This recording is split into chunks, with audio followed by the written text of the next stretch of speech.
Hello আমার বন্ধুরা, আমি কাকলি। আমার সকাল শুরু হয় সকালবেলা মর্নিং ওয়াক দিয়ে। কিন্তু আমার বাড়ির সামনে একটা হর হর মহাদেব বাবার মন্দির আছে। সেই মন্দিরে প্রতিদিন আমি ধূপবাতি দিয়ে আমার সকালটা শুরু করি। এই সেই মন্দির, আমি প্রতিদিন ধূপবাতি দিয়ে আমার সকাল শুরু করি। তারপরে মর্নিং ওয়াকে আমি হাঁটতে বেরিয়ে যাই। এইটা করছি আমি 2020 সাল থেকে। 2020 সালে আমার করোনা হয়েছিল। সেই সময় আমাকে জমে মানুষে টানাটানি করে আমার জীবন ফিরে পাই। তারপর থেকে প্রত্যেক দিনই আমার নিয়ম করে মর্নিং ওয়াকে যাওয়ার অভ্যাস। কিন্তু মর্নিং ওয়াকে যাওয়ার আগে প্রথমে আমি বাবার মন্দিরে ধূপবাতি দিয়ে তারপরে মর্নিং ওয়াক শুরু করি। আজকে তোমাদের সঙ্গে এই ভিডিওটা শেয়ার করলাম। হর হর মহাদেব, তোমরা সবাই আমার সাথে থেকো। আজকে আমার এই বাবার অস্তিত্ব খুব সংকটে। প্রমোটার রাজে এই মাঠ, এই মন্দির সব কিছু আজ বিপন্ন। গত 75 বছরের মাঠ, এই মন্দির আজকে প্রমোটার সব কিছু নষ্ট করে দিয়ে এখানে বিল্ডিং তোলার পরিকল্পনা করেছে। তাই এই মন্দিরটাও ভাঙা পড়বে।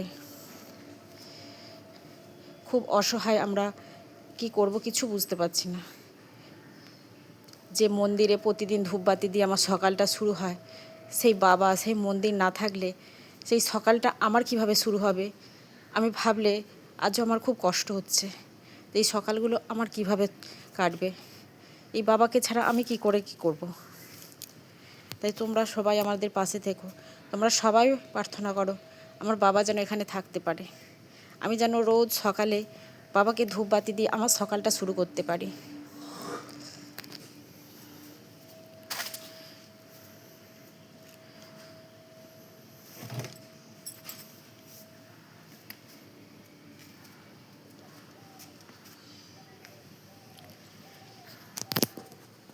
প্রতিদিন 100-র মতো ভক্ত এই মন্দিরে এসে পুজো দেয়।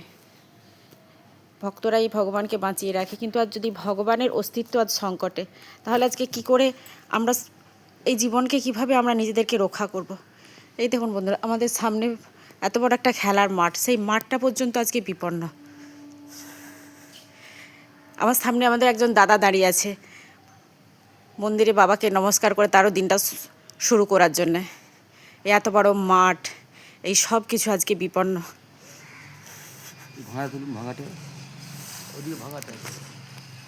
এই দেখুন কিভাবে প্রমোটার রাজ আমাদের এই মন্দিরকে বিপন্ন করছে, কিভাবে সব কিছুকে গুঁড়িয়ে তছনছ করে দিয়েছে।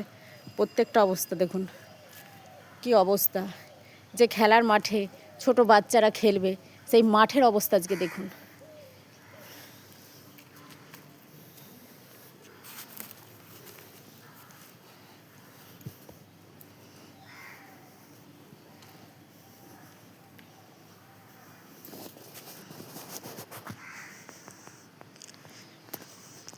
দাদা তুমিও শুধু একসঙ্গে বলো হর হর মহাদেব, হর হর মহাদেব, হর হর মহাদেব, হর হর মহাদেব,